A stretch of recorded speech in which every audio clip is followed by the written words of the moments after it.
Gurizada, o negócio é o seguinte, com a preciosa colaboração de um iluminado D'Alessandro na noite em que o argentino encerrou a sua carreira de jogador profissional, o Internacional chegou à sua primeira vitória no Campeonato Brasileiro. Num jogo de muitas emoções, erros dos dois lados, o Inter venceu por 2-1, gol marcado aos 44 minutos da segunda etapa. Neste vídeo a gente analisa o jogo, a despedida do ídolo D'Alessandro e fala também sobre o novo técnico do Internacional, que deve ser anunciado entre a próxima segunda ou no máximo na terça-feira. Te informo que o meu vídeo tem a força da KTO e aqui embaixo já estou colocando o cupom promocional Meneghetti. E neste domingão de Páscoa eu me dei muito bem na KTO numa combinada de 5 jogos. Eu acertei a vitória do Santos sobre o Curitiba, a vitória do Flamengo sobre o São Paulo,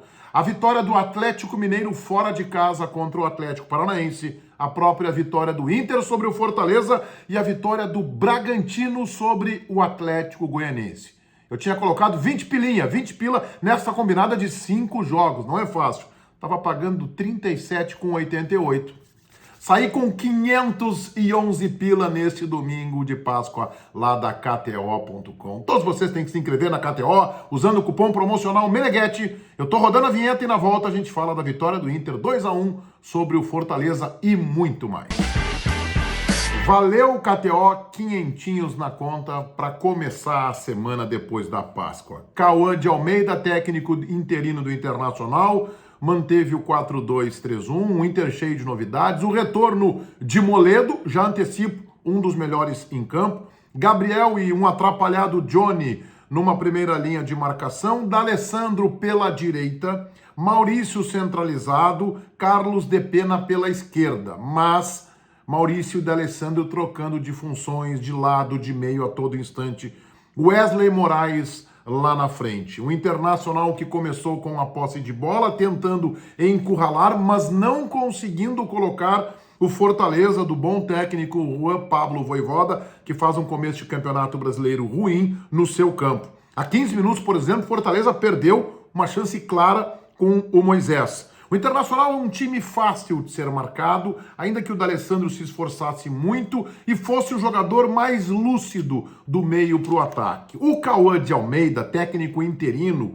indicado para o Inter por Paulo Brax, ele estava também no América Mineiro, tentou compactar as linhas e em alguns momentos o Inter ficava com uma linha de 5 jogadores. O D'Alessandro lá pela direita, aí tinha Gabriel, volante um pouquinho mais atrás, Maurício, Johnny pela esquerda e o Carlos de Pena, para tentar compactar o meio-campo, ter uma boa marcação e uma saída rápida, o que o Internacional não conseguiu.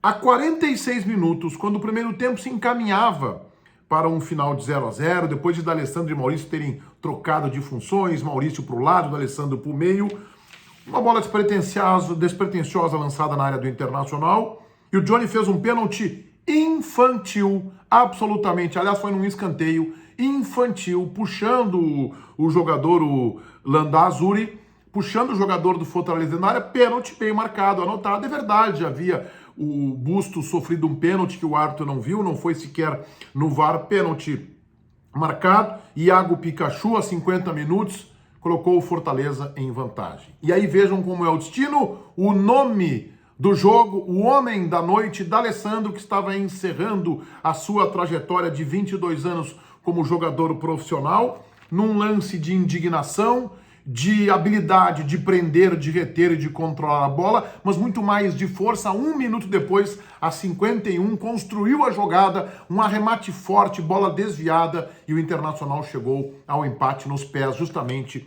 de D'Alessandro, que estava se despedindo não só do Inter, mas do futebol. Veio o segundo tempo, e o Inter de novo entregou uma possibilidade do Fortaleza estar em vantagem. Desta vez, René fez pênalti em Robson, num cruzamento em que o jogador do Fortaleza teria alguma possibilidade de anotar de cabeça, empurrou, fez a carga, o árbitro marcou o pênalti depois de consultar o VAR, mas desta vez o Pikachu acertou a trave, Daniel estava tentando chegar na bola, acertou a trave, e isso deu um certo combustível para o Internacional, mas parecia que o Internacional chegaria ao gol de vantagem, mas o Inter teve ali 5, 7, 8 minutos de uma superioridade que depois o Fortaleza, com 3 alterações, acabou desmanchando. E aí eu acho que houve o erro do técnico interino do Inter, o Cauã de Almeida. Por exemplo, ele já poderia, no intervalo, ter retirado o Carlos Depena, que não fazia boa partida. É verdade que o D'Alessandro,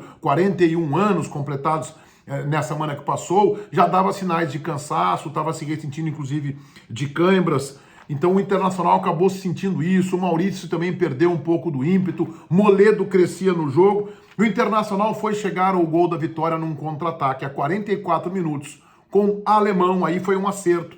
Foi um acerto do Cauã de Almeida, o técnico interino, colocar o Alemão. Poderia, inclusive, ter colocado antes. O Alemão entrou a 32 do segundo tempo no lugar do Wesley Moraes. E o Alemão teve precisão, tranquilidade para não bater muito forte na bola e correr o risco de colocar para fora. Ele apenas deu continuidade, tirou do goleiro do Fortaleza e deu ao Internacional 3 pontos, uma vitória realmente muito importante. Além do D'Alessandro, destaque do jogo, Rodrigo Moledo fez um partidaço. Noite de domingo, domingo de Páscoa, que marcou o final de uma das carreiras mais lindas dos jogadores que atuaram no futebol gaúcho. D'Alessandro, 41 anos, 14 anos de Internacional, 889 jogos na carreira, 157 gols marcados. É o jogador argentino com mais partidas em Libertadores da América, num total de 95 jogos. No Internacional, 529 partidas, 97 gols. Se despediu com um gol, e um gol muito importante, porque talvez se o Inter fosse com a desvantagem no placar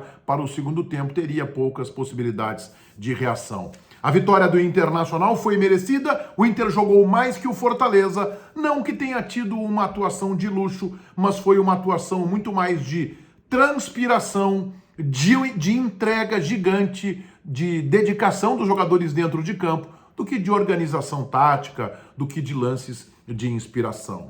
Antes de falar do técnico, vamos para a cotação. Daniel, nota 6. Bustos, alguma dificuldade na marcação também, 6. Moledo, um dos melhores da partida, nota 8 para Rodrigo Moledo. Mercado, 4, teve dificuldades o mercado. René, nota 5. Tecnicamente, o René até construiu algumas boas jogadas pela esquerda. Acho que não teve um bom parceiro, porque o Depena fez uma atuação muito ruim e eu estou começando a desacreditar desse jogador. Mas fez um lance de pênalti absolutamente desnecessário, que poderia comprometer a vitória do Internacional. Ali o Fortaleza faria 2-1 e seria uma situação muito preocupante para a equipe colorada. Gabriel, 5, não gostei também. Johnny, 3, também não gostei do Johnny. Pênalti desnecessário de quem tenta ser malandro e ingenuidade. D'Alessandro, não estou jogando pelo jogo, embora ele tenha feito uma boa partida, mas pela trajetória, pela carreira que marcou no Internacional, nota 10 para o argentino D'Alessandro, que se despediu dos gramados oficialmente na noite deste domingo. Maurício, abaixo, nota 5, perdeu um gol feito também, perdeu ótima oportunidade no primeiro tempo, demorou, dominou a bola e demorou, deixou o zagueiro chegar. Carlos Depena, frustração, decepcionante, herança maldita do Medina, nota 3. Wesley Moraes também perdeu gol, tem dificuldades no cabeceio, é um jogador com muitas limitações, não está desembocado, visivelmente desembocado. Wesley Moraes, nota 3. Entraram Bruno Mendes, jogou mais que o mercado, nota 6.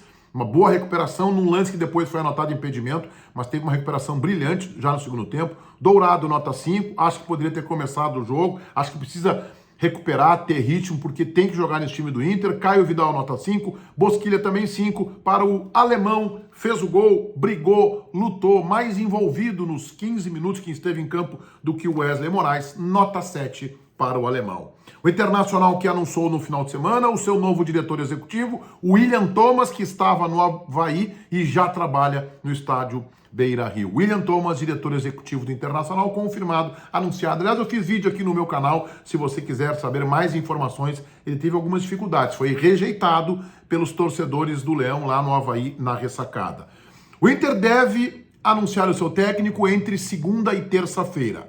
O nome mais próximo neste momento, a quem diga inclusive que já estaria em Porto Alegre, é o de Mano Menezes. Passou pela base do Internacional, passou pelo Grêmio, Corinthians, Cruzeiro, Flamengo, Seleção Brasileira em 2011 e em 2012. Um técnico um técnico ortodoxo. O Internacional muda sua busca por um profissional. É o nome mais próximo, o que não quer dizer ainda completamente acertado. E não é tão simples assim. O Mano deverá fazer lá suas exigências contratuais, mas é o nome que o Inter deve confirmar. Plano B seria o de Lisca. O Inter fez uma sondagem com o Odair Hellmann, ele seria inviável a sua saída agora de forma tão rápida, por isso o Inter força em Mano Menezes. Tendo o Lisca, não pode ser descartado. Se não houver acerto com o Mano, o Lisca pode ser anunciado também, mas hoje é um plano B. Se inscrevam no meu canal, ativem as notificações se gostarem dos meus vídeos, valendo aí o like KTO.com. Olha aí, ó, olha aí a múltipla que eu peguei de 5 jogos. Botei vintão lá, né? Tô saindo com 511, KTO.com. O teu cupom promocional tá aqui, ó, Meneghetti, cupom que te entrega um bônus de 20% em cima do teu primeiro depósito. Feitoria, gurizada. Vai, um abraço.